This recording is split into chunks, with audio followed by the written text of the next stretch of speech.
In the 1700s, France was considered the most advanced country of Europe. It was a center of the Enlightenment. It had a large population and a prosperous foreign trade. France's culture was widely praised and emulated by the rest of the world. However, the appearance of success was deceiving. There was great unrest in France, caused by high prices, high taxes, and disturbing questions raised by the Enlightenment ideas of Rousseau and Voltaire. In the 1770s, the system of feudalism left over from the Middle Ages, known as the Old Regime, remained in place. The people of France were still divided into three large social classes, or estates. The first estate consisted of the clergy of the Roman Catholic Church, and the second estate consisted of the nobility. These two estates had many political, legal, and economic privileges, including access to high offices and exemptions from paying taxes. Everyone else in French society belonged to the third estate. They had no privileges, and their work supported the other two estates. Many political cartoons in the late 1700s, such as the ones shown here, showed this unequal relationship between the three estates. The Roman Catholic Church, whose clergy formed the first estate, accounted for about 1% of the population and owned 10% of the land in France. It provided education and relief services to the poor and contributed about 2% of its income to the government. The second estate was made up of nobles, much of whose wealth was in land. Although they made up only 2% of the population, the nobles owned 20% of the land and paid almost no taxes. The majority of the clergy and the nobility scorned Enlightenment ideas as radical notions that threatened their status and power as privileged persons. About 98% of the people belonged to the third estate. The three groups that made up this estate differed greatly in their economic conditions. The first group, known as the bourgeoisie, were merchants and artisans. They were well educated and believed strongly in the Enlightenment ideas of liberty and equality. Although some of the bourgeoisie were as rich as nobles, they paid high taxes and lacked privileges. Many felt that their wealth entitled them to a greater degree of social status and political power. The workers of France's cities, which included cooks, servants, laborers, and others, formed the second group within the third estate. This group was much poorer than the bourgeoisie. Paid low wages and frequently out of work, they often went hungry. If the cost of bread rose, mobs of these workers might attack carts of grain and bread to steal what they needed. Peasants formed the largest group within the third estate, more than 80% of France's 26 million people. Peasants paid about half their income in dues to nobles, tithes to the church, and taxes to the king's agents. They even paid taxes on such basic staples as salt. Peasants joined the urban poor in resenting the clergy and the nobles for their privileges and special treatment. The heavily taxed and discontented third estate was eager for change.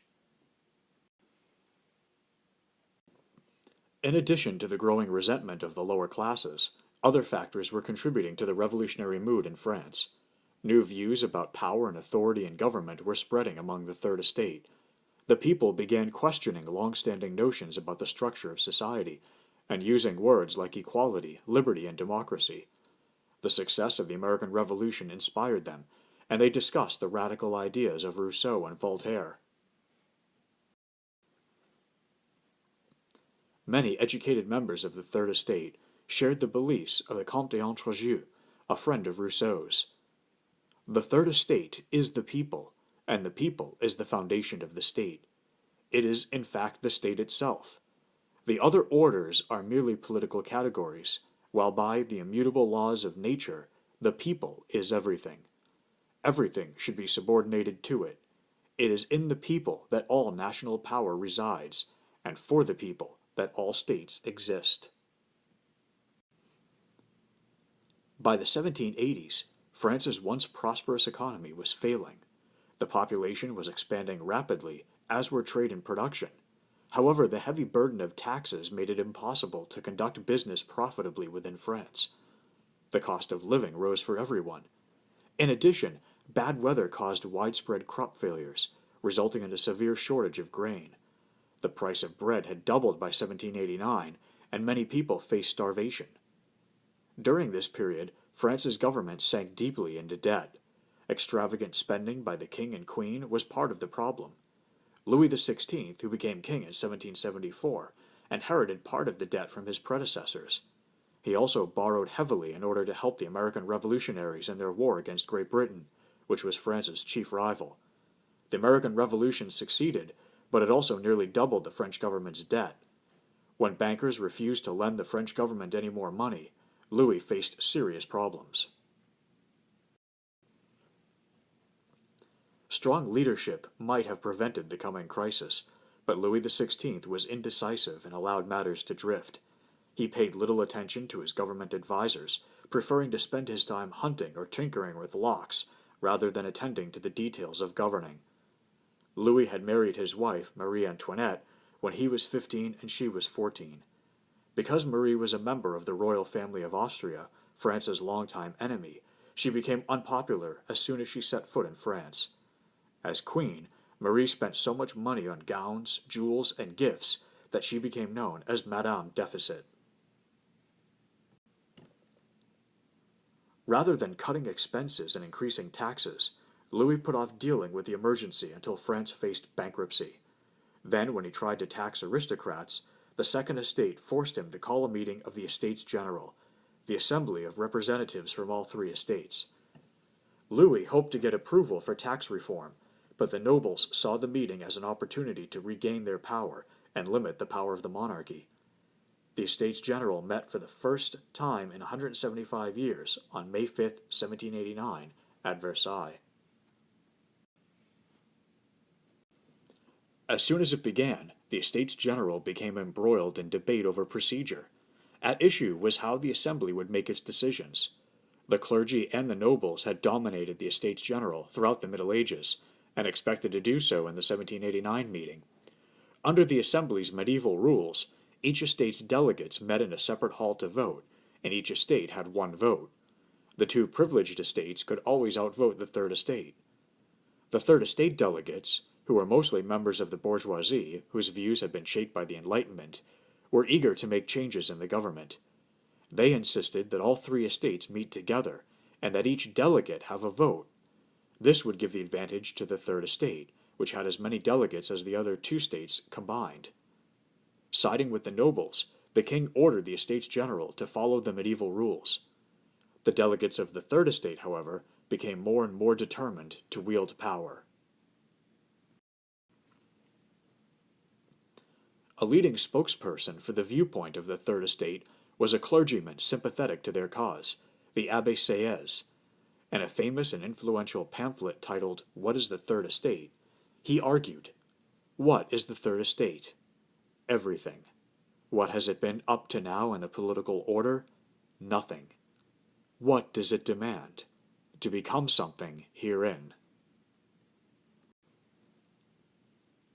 Facing opposition from the king and most of the nobility and clergy, the Third Estate delegates decided to abandon the Estates General and form a new assembly that would pass laws and reforms in the name of the French people. After a long night of excited debate, on June 17, 1789, they voted to establish the National Assembly, in effect proclaiming the end of absolute monarchy and the beginning of representative government. This vote was the first deliberate act of revolution. 3 days later, the new National Assembly found itself locked out of its meeting room. In response, the members broke down a door to an indoor tennis court and met there. The delegates, joined by a few supporters from the nobility and clergy, pledged to stay until they had drawn up a new constitution for France. This pledge was called the Tennis Court Oath. Louis tried to make peace with the Third Estate by yielding to the National Assembly's demands. He ordered the nobles and the clergy to join the Third Estate in the National Assembly. At the same time, however, the king feared for his throne and the future of the monarchy, so he stationed his mercenary army of Swiss guards in Paris, since he no longer trusted the loyalty of the French soldiers. In Paris, rumors spread that these foreign troops were coming to massacre French citizens. People gathered weapons in order to defend Paris against the king's foreign troops. On July 14th, a mob tried to get gunpowder from the Bastille, an old fortress-like prison located in the heart of Paris. The angry crowd overwhelmed the king's soldiers and stormed the Bastille. The fall of the Bastille became a great symbolic act of revolution to the French people. Ever since, July 14th has been a French national holiday, similar to the U.S. 4th of July.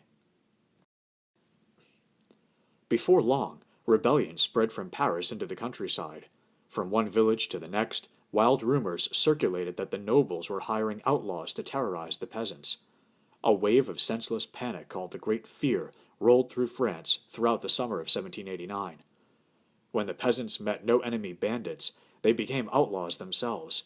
Waving pitchforks and torches, they broke into nobles' manor houses, tore up the old legal papers that bound them to pay feudal dues, and in some cases burned the manor houses as well. The violence of the Great Fear convinced many nobles to accept the reforms being proposed by the National Assembly. Frustration with high bread prices and the slow pace of change continued in Paris into the fall of 1789.